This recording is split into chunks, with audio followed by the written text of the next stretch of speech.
컴퓨터 고고신 컴퓨터의 16년째 컴파니 인생을 하고 있는 조지경영입니다. 기다리고 기다리던 B650 칩셋이 드디어 나왔습니다. 제가 이걸 왜 기다렸냐면요, 해외에선 AMD 7000번 이 CPU가 굉장히 극찬을 받고 있습니다. 5000번 CPU랑 모델마다 조금씩 다르긴 하지만 거의 동일하게 제품이 가격 차이 없이 출시를 하기도 했고, 근데 우리나라에선 환율 때문인지 진입 장벽이 약간 있습니다. 거기에 X670 보드가 생각보다 가격이 조금 있게 나왔고요, 보급형 보드인 650이 좀 가격대가 잘 나오길 기대를 하고 있었는데 10월 9일 현 시점 정확한 가격이나 이런 건 딱히 들은 건 없고요. 650 제품 기가바이트에서 제품 제공을 받아서 하는 리뷰입니다. 제품 자체를 한번 열어보도록 하겠습니다. 이렇게 생겼구나. 보드가 제품이 있고요, 이렇게 제품이 있습니다. X670을 보낸 게 아닌가라는 생각이 들 정도로 그렇게 생겼는데, 550하고 X570 AM4 소켓이죠. 그 제품도 기가바이트가 굉장히 저번부는 튼실하게 나왔었거든요. 정보를 좀 찾는다고 보다가 어로스 엘리트에서 X670하고 B650하고 둘의 차이가 어떤 게 차이가 있을까라는 생각이 들어서 조금 봤습니다. 전원부가 14페이지를 이 친구는 하고 있고, X670 같은 경우에는 16페이지에 마지막 끝에 플러스 1이 조금 더 붙더라고요. 그래픽 카드나 여기 슬롯에 꼽는 PCI 5.0이 지원되냐 안 되냐, 하드 연결하는 SATA 포트를 조금 더 지원을 하냐 안 하냐, USB를 좀 더 꼽을 수 있냐 없냐 정도의 차이인데, 여기만 봐도 지금 충분히 USB 포트가 많고요. 이 정도 보드만 쓰셔도 7000번대 제일 상급 7950 제품을 충분히 다 커버를 하고도 흘러 넘쳐 남는, 왜 이렇게 넣어놨는지 모르겠습니다. 개인적인 생각에서 다음 CPU 지원을 확실하게 더 하기 위해서 이렇게 넣어놓은 게 아닌가. 천천히 한번 보겠습니다. 가격대가 조금 있는 애들한테만 이게 나오는 건데 G 커넥터가 함께 들어가 있네요. 이제 CPU를 한번 볼게요. 이 메인보드 칩셋 소개를 살짝 한번 해보겠습니다. 이 메인보드 같은 경우에는 지식이 아무래도 좀 뜨기 조금 힘든 그런 부분들도 있어요. 현재 포지션은 X670 제품 일반 보드하고 이 보드 익스트림이라고 얘기하는, 딱 나눠져서 어로스 마스터의 이 보드 딱딱 나오는 게 아니고요, X670의 어떤 기본적인 보드에서 좀 급수가 높다 그러면 2가 붙는 거죠. 지금 X670 같은 경우에는 원래 나오던 보드처럼 어로스 엘리트, 어로스 마스터, 어로스 익스트림 이렇게 해서 그대로 출시가 됩니다. 마스터부터 2라는 이 칭호가 붙게 되는데, B650 일반 보드들 중에서는 그래도 꽤나 높은 등급의 보드입니다. AX라는 이 모델은 제가 봤을 때는 무선 랜카드가 탑재가 돼 있는 모델 같은 경우에 AX가 붙더라고요. 기가바이트 모델들을 살짝 보면 시리즈 보드들이 복잡하게 네이밍이 이렇게 붙어있는 이런 뒤에 UD도 붙고 DS3H, S2H 전혀 알아먹지 못하는 그런 것들이 붙어있는 애들이 듀러블 반 단계 정도 위에 있는 게 게이밍 일반이랑 X라인 이렇게 해서, 그리고 지금 현재 모델 어로스 엘리트하고 어로스 프로, 마스터, 익스트림 이런 식으로 갑니다.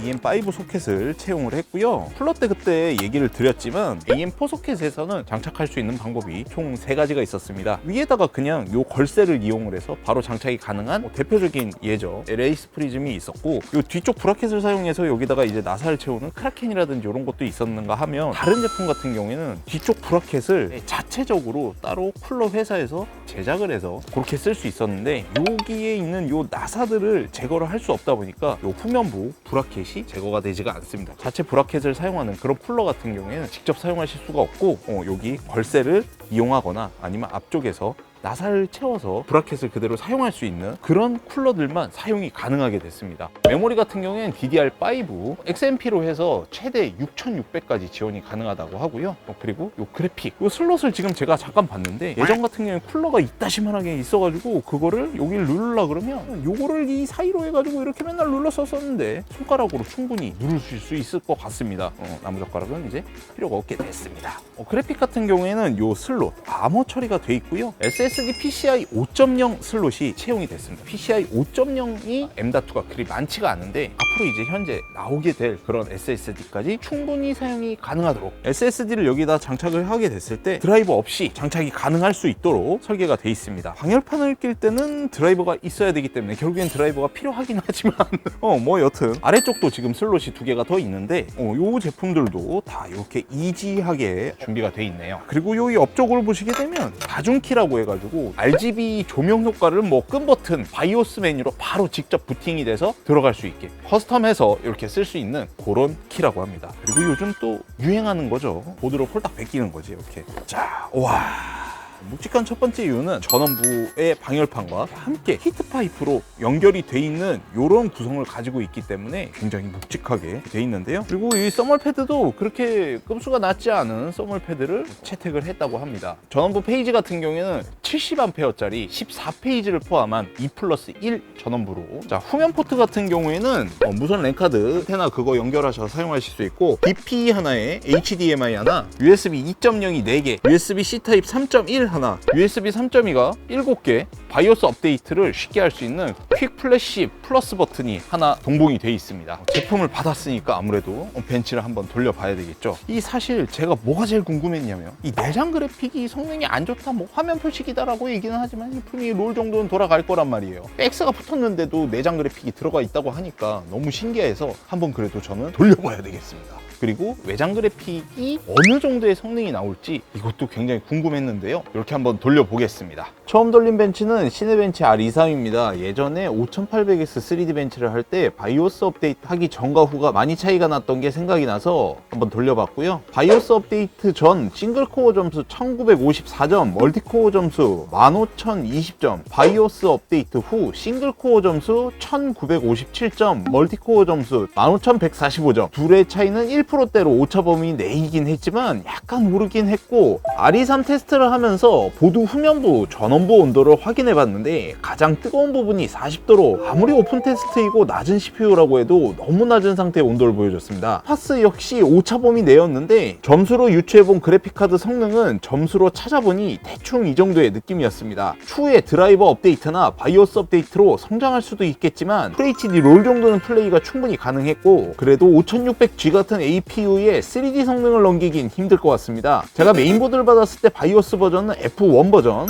올린 버전은 F3A 버전 이후의 성장형 CPU인 라이젠을 기대해 보겠습니다. 일주일 전에 제가 5600과 RX 6600 조합으로 돌렸던 벤치 결과가 좀 있어서 CPU로 올리면 얼마나 성 차이가 날까 싶어서 같은 그래픽카드로 업그레이드를 묘사를 한번 해봤습니다. 배그에서 평균 프레임에서 약 10%의 성장을 1% 로우 프레임에선 약 5%의 성장을 보여줬습니다. 이런 벤치를 돌릴 줄 알았으면 좀 이것저것 많이 돌려놓을 걸 그랬네요. 자, 이렇게 벤치 결과를 한번 봤습니다. 구매 장벽이 아예 없는 편은 아닙니다. 제가 봤을 땐 7600X 요 친구 같은 경우에는 트윈타워 정도의 쿨링이 있어야 되니까 아무래도 쿨러도 또 사야 되고 보드도 사야 되고, 아래 급수인 A620 보드가 출시 시기가 조금 뭐 밀릴 것 같긴 하긴 하지만 현재 나와 있는 요 7000번 CPU AMD 제품 이후로 이 친구는 AM5 소켓을 2025년까지 지원을 한다고 했습니다. 그런 걸 생각해 봤을 땐 어디까지 더 연장을 해서 이렇게 지원을 해줄지, 8000번이나 다음 나올 CPU 업글까지 생각하신다면 구매각 보는 것도 전 나쁘지 않다고 생각을 합니다. 저는 오늘 컴퓨터 읽어주는 고고싱 컴퓨터의 고싱이 형이었고요. 구독과 좋아요는 홀수, 댓글은 필수, 알림 설정은 박수 치면서 다음 영상에 좀 더 알찬 내용을 찾아뵙겠습니다.